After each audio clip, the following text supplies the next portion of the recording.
الحمد لله نحمده ونستعينه ونستهديه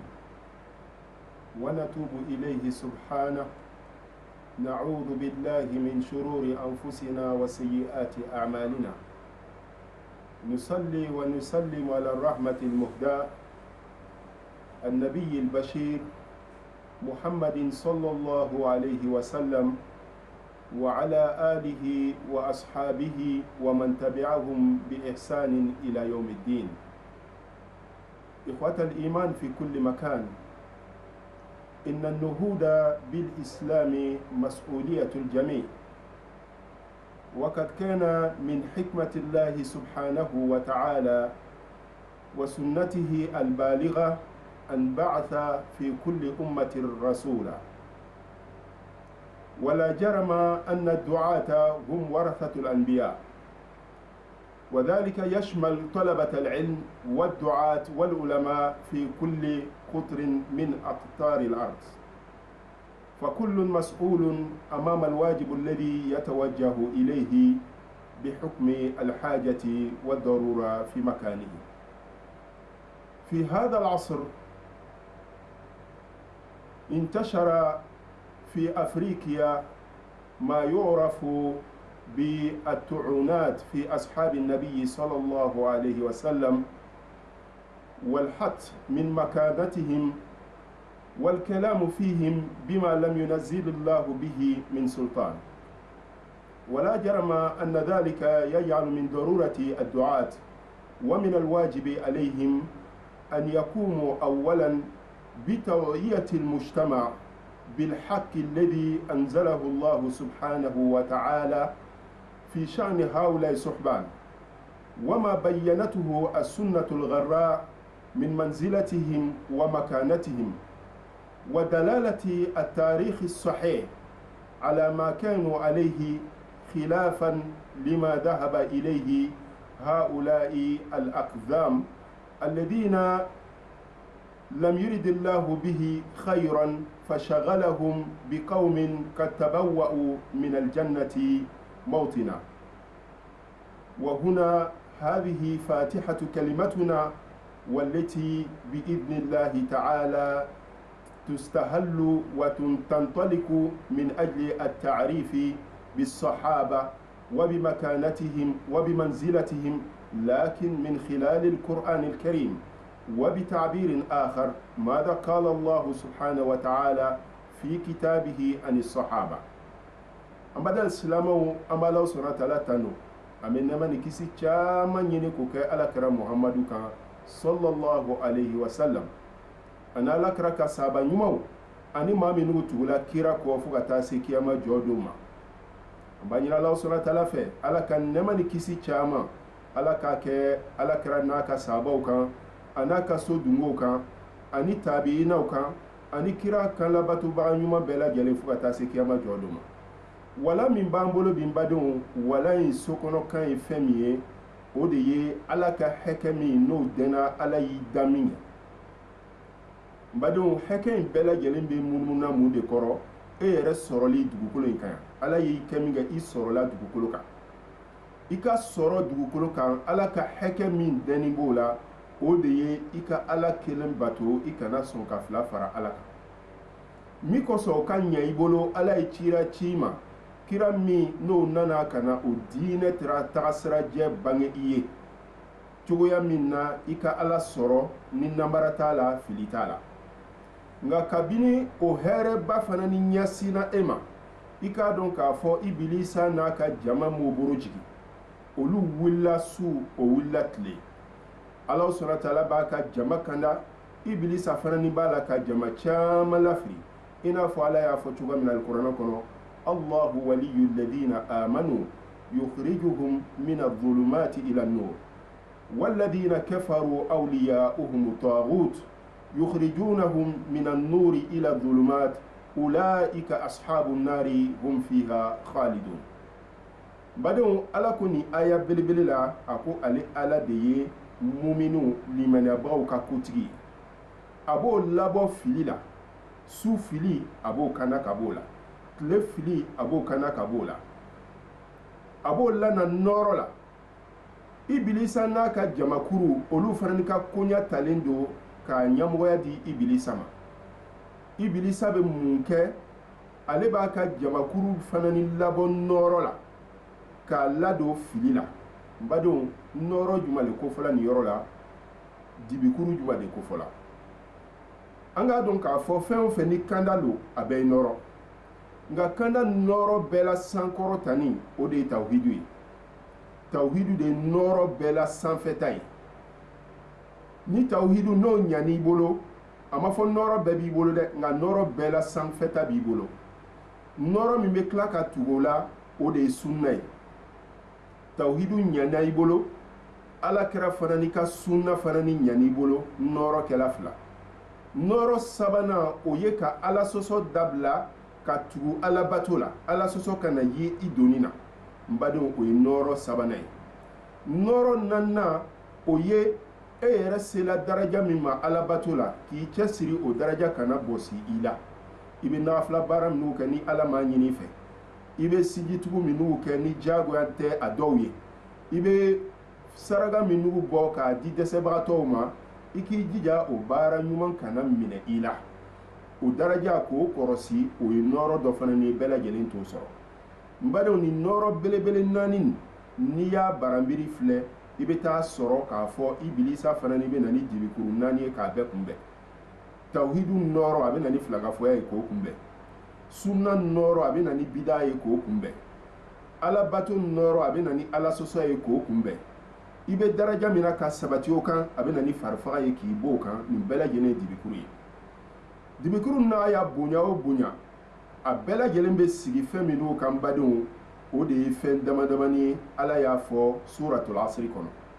Ala ko wal asr, a ko min kali lansara waati la, min kali lansara serili la, min kali adamaden si la, min kali diɲɛ yɛrɛ waatinin na. Tafsiritigiw ye nin bɛɛ lajɛlen fɔ a la. Ala ko cogo di? Innal insana lafi khusr, a ko adamaden bɛɛ lajɛlen bɔnna. Ala bɛna nɔrɔ belebele saba fɔ yan. N'o nɔrɔ belebele saba sɔrɔla mɔgɔ min bolo, o tigilamɔgɔ kana la. A nɔrɔ fɔlɔ, Ala ko illa alladhina amanu, a ye tawhidu fɔ. N'o nɔrɔ sɔrɔla, i bɛ kisi ka bɔ filangafoya dibikuru ma. Wa amilu salihati, a ye sunna tugu a la. Mun kosɔn ale ni tawhidu bɛɛ bɛ taa ɲɔgɔn kɔ. Salihatu, baara ti kɛ salihatu ye fiyewu fo a ka bɛn fɛn ma alakira nana ni min ye sallallahu alayhi wa sallam. Ala ko watawasaw bil haq. O kɔfɛ maa in n'u tilala, maa min n'olu ma bɔnɔ, o tilala ka sara ɲɔgɔn na ni dɔnni ye. N'i y'a mɛn ko alhaq yɔrɔ nin na, kama qala al-allama ibn al-qayyim, a laɲini ye dɔnni de ye. Mun kosɔn dɔnni de bɛ tiɲɛ ni baatila ɲagami ni mɔgɔw ma, dɔnni de bɛ na kɔnɔ o sirafaranjɛ bɔ k'a di mɔgɔw ma. Watawasaw bis sabr, o tilala ka sara ɲɔgɔn na ni sabari ye. Mun kosɔn ala sɔsɔ baara bɛɛ lajɛlen, fɛn min b'i dɛmɛ i ka se k'o to yen, o de ye sabari ye. N badenw, nin ye ala sɔnna tala nana ka na nɔrɔ sɔrɔ sababu ani dibikuru minnu bɛ kɛ k'a kunbɛn, a nana ka n'olu ɲɛfɔ an ɲɛna. An bɛ waati min na bi n badenw, an ka sigi la farafinna, an nana ye k'a fɔ jamakuru dɔw sɔrɔla. O jamakuru olu b'a la ka kuma kira ka sahabaw ma. Olu yɛrɛ fana ni fɛ, o bɛ mɔgɔw kandala le ka taa hɛrɛ sira kan. Min ka kan silamɛya ɲɛfɔ la, o de ye an b'an miiriya ɲa n'o ye. An b'a fɔ jamakuru in dɛ, o bɛ hɛrɛ de laɲini na. O laɲini ye mɔgɔw ka kanda le. Ala jugu t'o ye, kira jugu t'o ye, nka i b'a sɔrɔ a ɲaamina o ma le. N'an y'a ta o dakurunin na, n'an bɛna ka na kuma o fɛ, an bɛ sira de don o kɔrɔ, sira min b'a to a ɲaamina maa min ma, o tigi k'a faamuya. Mun kosɔn silamɛya yɛrɛ ɲɛfɔli tɛ fɛn wɛrɛ ye fo ka mɔgɔw nɛgɛ nɛgɛ o ma min dɔn k'o ɲɛfɔ o ɲɛna. N'o tɛ n badenw, n'an y'a ta adamadenya yɛrɛ ka dɔnni tagabolo kan, kira ka sahabaw, olu ɲɔgɔn man kan ka kɛ sahaba tɔw la, sahaba minnu tɛmɛna nabiman tɔw ye. Mun kosɔn adamadenya kolon na, k'a fɔ ko adamadenya kolon no, k'a bɛ évoluer la le, kabini ala ye nuhu ci, n'o ye kira fɔlɔ ye, nabima minnu tugula nuhu kɔ, kira minnu tugula nuhu kɔ, fo kana se bi ma. A ko n'i mana miɲɛ faligwɛn na, hali n'i ma falikan mɛn i kɔni na sira surunin caman dɔn koyi o bɛ cogoya min na co adamadenya kɔnɔ ni adamadenya évolution dɔ tun don an tun n'a fɔ n ko bi kɔni kira laban min bɛna na espérance min sɔrɔla kira tɛmɛni tɔw ta la o b'a to u ka sahabaw bɛ fisaya ni tɔw ta ye adamadenya hakili la an tun bɛna fɔ ten nka ala yɛrɛ ka diinɛ fana ni sigikan kɛlaw fana ni ye nin kosɔn kira sɔrɔla salam ale ka fisa ni nabiman tɔw ye cogoya min na kira ka sahabaw fana ni ka fisa ni nabiman tɔw ka sahabaw ye o cogoya la kira ka mantonw fana ni ka fisa ni manton tɔw ye o cogoya la o yɔrɔ la maa min bɛna ka na kuma sahabaw ma ale bɛ kumana fɛn fɔlɔ min ma fɔlɔ o de ye ala yɛrɛ ye o kosɔn ala ye fɛn min bonya ala ye fɛn min fisaya e nana ka na dɔ fɔta sɔrɔ ka dɛn o la nka n badenw n'an bɔra o yɔrɔ la an bɛ taa ye k'a fɔ maa min b'a la ka kuma sahabaw ma a dɔnbaliya a tigilamɔgɔ bolo a tigi b'a la ka kuma kira yɛrɛ de ma o kosɔn dɔnnibaw ko n'i ye université dɔ jɔ an ka waati la sisan ka université dɔ jɔ mɔgɔ min b'a kɔnɔ kalanden min b'a kɔnɔ kalanden ye kɛ mɔgɔ 1000 ye e ye université in sigi ka mɔgɔw kalan fo san 23 mɔgɔ min donna université kɔnɔ ka taa se san 23 ma a bɛ taa fo mɔgɔ 100,000 na o mɔgɔ 100,000 o nini ɲininka ko a karamɔgɔ cɛ komi i ye maa caman labɔ i ka université la anw bɛ fɛ k'a dɔn jɔn nugu le sela ka université yɛrɛ ka message faamuya n badenw n'i ye mɔgɔ 10 bɔ k'a di ko ninnu dɔrɔn de y'a faamuya san 23 kɔnɔ mɔgɔ 100,000 na mɔgɔ 3 de y'a faamuya o bɛ mun k'i ka université la a bɛ datugu de n kosɔn kun t'a la e y'a jira k'a fɔ e nana ka na fɛn min sigi nin ye kun t'a la mɔgɔ 100,000 san 23 kɔnɔ e ma se ka mɔgɔ labɔ mɔgɔ min ye mɔgɔ 10 sɔrɔ hali ni tun ye mɔgɔ 100 bɔ hali ni tun ye mɔgɔ 1000 bɔ mɔgɔ 100,000 na o ka dɔgɔ kuma tɛ mɔgɔ damadamani n'i nana jate cogo cogo a tɛ se 100 o yɔrɔ la mɔgɔ minnu b'a fɔ ko alakira ka sahabaw sallallahu alaihi wasallam wa ridwanullahi alaihim ajmain ko o filila o yɛrɛmana o ye diinɛ kɔfalen kira kɔfɛ o tigilamɔgɔ b'a la ka kuma alakira yɛrɛ de ma fɔlɔ a bɛ k'a jira k'a fɔ kira ma kɛ lamɔlikɛla ɲuman ye komi n'i y'o kumakan yɛrɛ sɛnsɛn ale mɔgɔw ka tagabolo la i b'o kasa mɛn o ka kuma dɔw kɔ komi o dɔ yɛrɛ fana ni b'a fɔ fana ni sɔrɔ ye han an laɲini tɛ o fɔli o yɔrɔ la o kosɔn badenw an ko an bɛna ka na kuma sahabaw kan nka an bɛ kuma sahabaw kan cogo di n'i k'i bɛ kuma sahabaw kan badenw lahaliya belebele 3 bɛ yen maa 2 ma ɲɔgɔn sɔsɔ ko sahabaw bɛ dɔn n'o ye a lahaliya belebele fɔlɔ ye jumɛn ye o de ye alikuranɛ ye kuranɛ jigila sahabaw ka ɲɛnamaya de kɔnɔ olu ka lahaliyaw le kofɔli b'a la olu ka ɲɛnamaya lakali de b'a kɔnɔ o ni kira sigila cogoya min na sallallahu alaihi wasallam wa radiyallahu ta'ala anhum o dola cogoya min na o de b'a la ka ɲɛfɔ alikuranɛ kɔnɔ o yɔrɔ la n'i kɔni ye kuranɛ kɔni filɛ i na sahabaw lɔn n'aw ye ɲɔgɔn sɔsɔ dɔw ko sahabaw ka ɲi dɔw ko man ɲi dɔw ko min ka ɲi mɔgɔ damadamani dɔw ko bɛɛ lajɛlen filila an ka na kuranɛ ma sa n'aw sigila ka na kuranɛ ma kuranɛ bɛ mun de fɔ aw ɲɛna kuranɛ bɛ min fɔ aw ɲɛna n'aw tagal'o filɛ an bɛ na sahabaw dɔn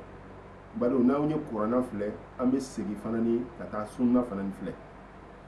o ni kira min yɛrɛ tun bɛ ɲɛnamaya la kira ye mun de fɔ o ma kira ye mun wali de ta n'o ye o ye mun wali de ta ni kira ye n'an ye sunna filɛ ka sunna tɛntɛn an n'a lɔn sahabaw tun ye jɔn de ye an ka taa histoire fana ni filɛ histoire min ni mɔgɔ dɔ tɛ a ni dungo fɔla a la histoire min n'a tɛntɛnlen don n'ale ni kuranɛ tɛ ɲɔgɔn baranbiri ani sunna tɛ ɲɔgɔn baranbiri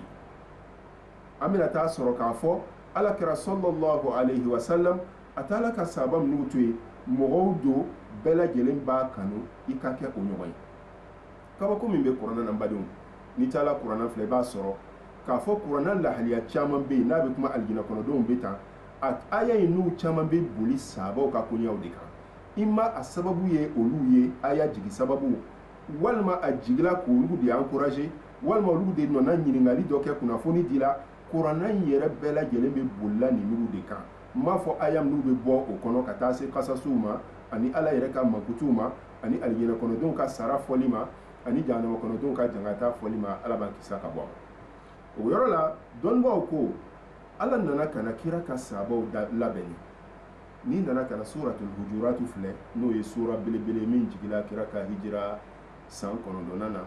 k'a sɔrɔ alakira sallallahu alaihi wasallama a bɛ madina o sura belebele in ala bɛna kana kuma sahabaw kan ka hakili di bɛɛ lajɛlen ma sahabaw ye fɛn min ye ala yɔrɔ k'o jira mɔgɔw la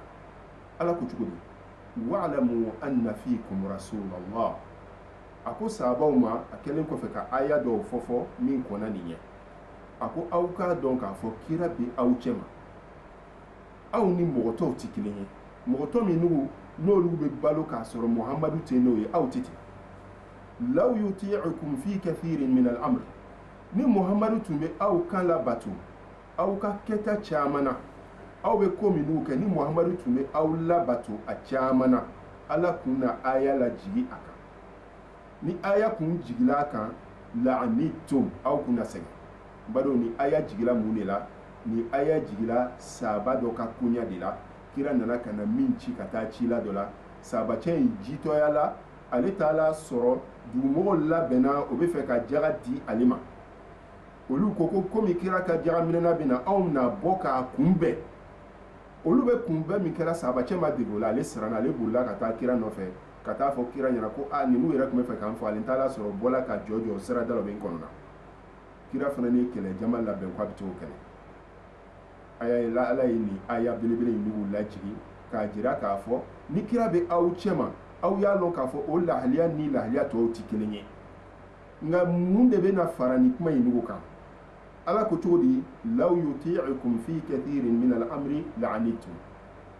a ko ni kira tun bɛ tugu aw kɔ ko caman na k'aw kan labato aw kun na sɛgɛn o kosɔn jaraki tun bɛ caya munna aw ka fili ka ca tuma dɔw la wahyu tɛ jigila aw ma nka mun de kosɔn ala m'a to kira bɛ tugu aw kɔ ko caman na an ka nin yɔrɔnin faamuya alikuranɛ na ala ko cogo di walakinna allaha habbaba ilaykumul iman a ko nka ala ye limaniya kanu don aw la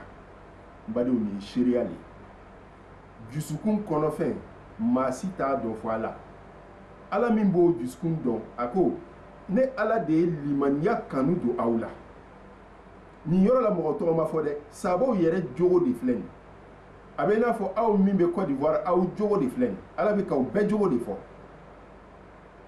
o ti mɔgɔ kelen o ti mɔgɔ fila ye sabaw jogo ala b'o de kan k'o lakana ala ko cogo di wa zayyanahu fi qulubikum ala tilala ka limaniya masiri aw dusu la n b'a dɔn limaniya masirili dusukun kɔnɔ ti dɔwɛrɛ ye maa min n'a bɛ limaniya diya sɔrɔ a dusukun na n'o tigilamɔgɔ wulila ka seli la ale bɛ seli sɔrɔ cogoya min na damu ni lafiya la maa min n'ale fɛ ni kunkolo m'a kɛ k'a bɔn yɛrɛ ma fila tɛ kelen ye o kosɔn ala sɔnna taala ko wa zayyanahu fi qulubikum ala ye limaniya masiri aw dusukun na n'aw ye baara ɲuman kɛ aw dusu bɛ fɛrɛ n'a ye aw bɛ nisɔndiya n'a ye n'aw filila aw bɛ dimi aw dusukun bɛ gbɛnɛ aw bɛ tɔɔrɔ ala y'o limaniya masiri aw dusukun na ala ko cogo di wa karraha ilaykumul kufr ala ye kafiriya goya aw ye mala la ni maa bɛ se k'a fɔ maa min bɛ kuranna arabukanin faamuya nin aya kalannin kɔfɛ k'a fɔ ko sahabaw tun ye munafiki ye k'a fɔ ko sahabaw tun ye ala jugu ye k'a fɔ ko sahabaw tun ye ala janfalaw ye k'a fɔ ko sahabaw tun bɛ bɛnbɛnbɛn na ni ala ye hɛrɛ laɲini n'i ye hali n'i ti silamɛ ye n'i nana nin kalan ni mɔgɔ dɔ y'a f'i ɲɛna ko mɔgɔ ninnu k'o tun bɛ ala juguya de la i bɛ n'o tigi ɲininka yalɔ ala ye kuranna dɔ de jigi e kan min tɛ kuranna tɔ kelen ye wa min bɛ bɛɛ bolo e bɛ sahabaw dɔn ni kuranna wɛrɛ de ye wa mun kosɔn kuranna min jigila silamɛw kan o bɛ kan min fɔla e t'a n'o ta o tɛ kelen ye ala ko cogo di wa karraha ilaykumul kufr a ko ala ye kafiriya a y'o kɔn aw dusukun na a ye kafiriya kɔn aw dusukun na n badenw n'an ko an bɛ nin aya faamuya ala kɛra ka hadisa dɔ bɛ yen an ka t'o hadisa filɛ kira ko sallallahu alayhi wa sallam a ko salasun man kunna fihi wajada bihinna halawatal iman a ko jogo belebele saba bɛ yen n'o sɔrɔla mɔgɔ min tigi la o tigilamɔgɔ bɛ limaniya diya sɔrɔ an yakuna allahu wa rasuluhu ahabba ilayhi mimma siwahuma ala ka kanu ka don a la kira kanu ka don a la ka tɛmɛ dugukolo fɛn bɛɛ kan n badenw limaniya diya dɔ b'a la a diya ka di ni dugukolo waritigiya ye a diya ka di ni dugukolo masaya ye imamu shafi'i ko a ko anw karamɔgɔ an bɛ diya min sɔrɔ ala ko la ni masaw denw tun b'a dɔn a m'a fɔ masaw dɛ n kosɔn masa ni kungo bɛ ɲɔgɔn na nka masakɛ den ale ti kungo lɔn ale bɛ dagamu ni dagamu de la imamu shafi ko cogo di a ko ni masaw denw tun b'a diya lɔn o tun na jigi ka bɔ o ka etaziw duguma ka na an kɛlɛ a nɔfɛ kira ko wajada bihinna halawatal iman o jogo saba a tigilamɔgɔ bɛ limaniya diya sɔrɔ n'a ye a fɔlɔ an yakuna allahu wa rasuluhu ahabba ilayhi mimma siwahuma ala kanu ka bonya a tigilamɔgɔ yɔrɔ kira kanu ka bonya a tigilamɔgɔ yɔrɔ ka tɛmɛ fɛn bɛɛ kan a filanan an yuhibba almar'a la yuhibbuhu illa lillah a tigilamɔgɔ ka adamaden kanu ka silaman kanu a t'a kanu foyi kosɔn fo ala kosɔn ka mɔgɔ kanu ala kosɔn o mana sɔrɔ e mɔgɔ min tigi bolo yajidu halawatal iman i bɛ limaniya diya sɔrɔ limaniya diya o ye sɔnni dɔ le ala bɛ min d'i ma limaniya diya ti wule n'o bɔla seri kɔnɔ olu bɛ ɲɛnafin nka n'o donna seri kɔnɔ o bɛ ɲɛnagwɛn n'o ye kuranna kalan dabila o bɛ ɲɛnafin n'o ye kuranna kalan daminɛ o bɛ ɲɛnagwɛn n'o ye zikuru dabila o bɛ ɲɛnafin n'o ye zikuru kɛ o bɛ ɲɛnagwɛn nka n badenw kira ko a lahiya sabanan wa an yakraha an ya'uda fil kufr a tigilamɔgɔ k'a kɔn a ka segin kafiriya la ba'da iz anqadahu Allahu ta'ala minhu ala kɛni kɔfɛ k'ale kisi ka bɔ kafiriya ma n badenw o kɔni ala bɛ k'o le lakali nin yɔrɔ la ala ko wa karaha ilaykumul kufr a ko ne ala sɔnna ta'ala ye kafiriya kɔn aw dusukun na nin ye ala ka seereya le nka ala ma danni ma ala ko cogo di wal fusuq ani fasikuya baara bɛɛ lajɛlen baara o baara n'a bɛ fɔ a ma ko fasikuya ala y'o bɛɛ lajɛlen kɔn sabaw dusukun na wal isyan ani ala sɔsɔ n b'a dɔn ala ma dan o ma dɛ ala ko ulaika humur rashidun a ko jamakuru le kanda jamakuru ye ni ala ka seereya ye sabaw ye ka limaniya sabati o ye nka limaniya fasɔn bɛɛ tɛ dɛ limaniya min n'a diya n'a dagaru bɛ ɲɔgɔn fɛ ka tila ka kafiriya kɔni k'o sabati o dusukun na ala sɔsɔ kɔni k'o yira k'a fɔ o kɔni o sabati n'o dusukun na fasikuya kɔni k'o yira badenw yala an bɛ ala ka kumakan de minɛ ala min ye sabaw dɔn ala min ka kuranna b'an bolo n'o b'a la ka sabaw ɲɛfɔ an ɲɛna walima an bɛ jɔn ka kuma de minɛ nka badenw anw min bɛ farafinna yan a ko yɛrɛ ma gɛlɛ anw bolo n kosɔn farafinna sigila maaba bonya de kan farafinna a sigila maaba de bonya kan farafin ma dɔn fiyewu k'a fɔ ko kɛlɛ min tɛmɛna e fa ni mɔgɔkɔrɔw cɛ e b'o kɛlɛ kɛ fo ka taa se i saya ma e t'i yafa fiyewu farafin ma lɔn n'o ye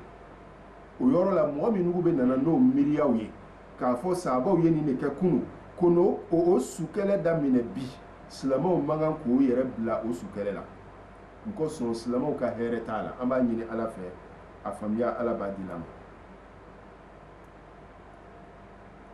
badenw kuranna ka sabaw ka jɔyɔrɔ a fɔli a tɛ fɔ ka ban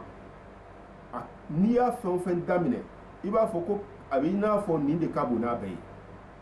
ala ko cogo di alikuranna kɔnɔ badenw n'i taara ka taa suratu ali imran filɛ aya 100 ani aya 10 ala ko kuntum khayra ummatin ukhrijat linnas a ko aw silamɛw muhamadu mantonw aw de ye mantonw la sɔn hɛrɛma ye kabini ne ala b'a la ka manton bila manton min n'u bɛ bɔ adamadenya kɔnɔ aw ka fisa n'a bɛɛ ye nka aw ka fisamantiya sababu ye mun ye ala ko ta'muruna bil ma'ruf aw bɛ mɔgɔw yamaruya ni ɲuman ye k'a fɔ nin de ye ɲuman ye n'i y'a kɛ i bɛ alijinɛ sɔrɔ a kɛ wa tanhawna anil munkar aw bɛ maaw gɛn ka bɔ juguma ma badenw lɔnnimaw ko was-sahaba was-suhban yadkhuluna fi hadhihi al-aya dukhulan awwaliyan bal fihim nazalat sabaw bɛ don ni aya kɔnɔ mɔgɔ tɔw bɛɛ lajɛlen ɲɛ o kuma bila aya in yɛrɛ jigila k'olu yɛrɛ le makutu ala b'a fɔ manto min ma ko khayra ummatin e bɛna a yira k'a fɔ k'o ye sharru ummatin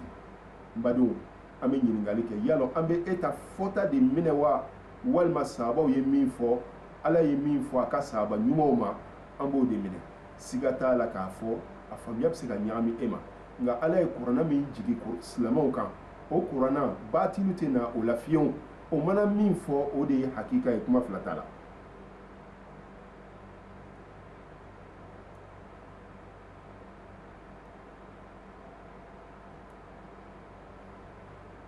badenw n'aw nana kana kuranɛ filɛ kuranɛ bɛna kana sahabaw ka limaniya jira ka seereya jɔ k'a jira k'a fɔ limaniya min tun b'o dusukun na kuma fila t'a la lahara ɲinini limaniya la ala ko cogo di alikuranɛ kɔnɔ n'an taala ka taa suratul anfal filɛ aya 74 ala ko walladina amanu wa hajaru wa jahadu fi sabilillah والذين آووا ونصروا أولئك هم المؤمنون حقا لهم مغفرة ورزق كريم بدو ala ko cogo di a b'a la ka ala kɛra ka sabaw makutu saba fan fila bɛɛ minnu bɔla maka ani minnu y'o bisimila madina a ko saba minnu n'o limaniyala ala ma ka tila ka hijira kɛ badon nin kuma ninnu fɔli ka nɔgɔ bi i bɛ sigi k'a fɔ sabaw limaniyala o ye hijira kɛ nka a tun bɛ kɛ don min kama takami don ka limaniya ala ma maka o don kama takami don ni limaniya ni mɔgɔ tɛ yen mɔgɔ min bɛ jɔ i kɔrɔ i bɛ jangata de k'i ka limaniya ka nɔgɔ bɛɛ lajɛlen bɔ a la jangata bonya kojugu kosɔn sahaba dɔw ye kafiriya kuma fɔ k'a sɔrɔ a ma se o kɔnɔ jangata wara kojugu kosɔn hijira fana ni tun ma nɔgɔ maaw tun bɛ dogo le ka bɔ ka tagama sen na muhamadu t'i balo di o ma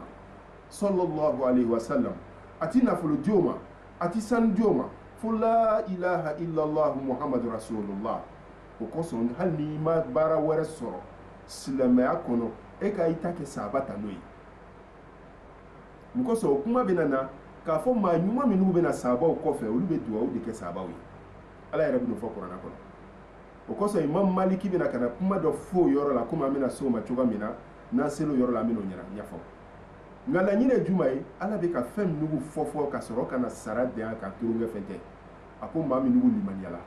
badenw limaniya ma nɔgɔ i ni maa min bɛ ɲɔgɔn ye longolon aw tun bɛ ɲɔgɔn ye kunun aw bɛ ɲɔgɔn ye kun na sini o tigilamɔgɔ in na lɔtiri gbangban fɛ ko ala ka wahayu ci ma ko n kɛra nabima ye a ma nɔgɔ dɛ ala de b'i kɛrɛkɛrɛ n'a ye ala ko maa minnu limaniyala ka tila ka hijira kɛ hijira fɔlɔ kɛla habasha dɔw ye hijira fila kɛ habasha o taala habasha a fɔlɔ la a nana fɔ o ɲɛna ko silamɛw ni kafiru ye ɲɔgɔn faamuya maka o nana sɔrɔ kuma tɛ tiɲɛ ye kafiru commencera k'o jangata o serikola habasha tuguni dɔw ye hijira kɛ habasha ka sɔrɔ ka na maka ka seriko ka na madina dɔw ye hijira kɛ habasha ka to o yɔrɔ la ka na madina bari nin si ma kɛ nɔgɔya la nka kuranɛ ti kuma o kelen kelen ka tagama cogoya kan nin tun karisa tun bɛ bɔ la a kɛla cogo di kuranɛ ti kuma kan nka ni a kelen kelen fɛn o fɛn lakala taariku la walahi a b'i ɲɛji bɔ kira furumuso umu salama a b'a lakala a ko ale furucɛ abu salama a nana fɔ a bɛ taa hijira la tumana min na madina ale ka somɔgɔw n'o ye kira furumuso ye umu salama min bɛna furu kira ma kɔfɛ ale ka somɔgɔw ko a cɛ ma ko tiɲɛ don i bɛ se ka taa kɛ nka an denmuso ni a den min b'a bolo o tɛ t'i bolo dɛ i kelen bɛ taa umu salama ko cɛ tagala cɛ fana n'i ya mɔgɔw nana na ko fo k'ale den di cɛ ka mɔgɔw ye den boro minɛ ale ka mɔgɔw ye den fan dɔ minɛ o ye den sama fo ka den boro kuloki a boro ma bɔ a la nka boro in déboîté la umu salama tor'o la ale tor'o sa don o don ale bɛ bɔ ka na sigi o ka bulonda la a bɛ kasi fo ala nana ɲama a ye hijira kɛ o ye mɔgɔ kelen ta lakali cogoya ye a kɔngɔ don wa a sunɔgɔbaliya don wa a bana don wa a tagamajan don wa mɔgɔ si t'a dɔn fo ala sɔnna ta sabaw ka baara filɛ nin ye sara foyi t'o ye fo alijinɛ ɲinini o kosɔn mɔgɔ min bɛ sahaba nɛni a b'a fɔ yɔrɔ de la sahaba man dɔn yɔrɔ min na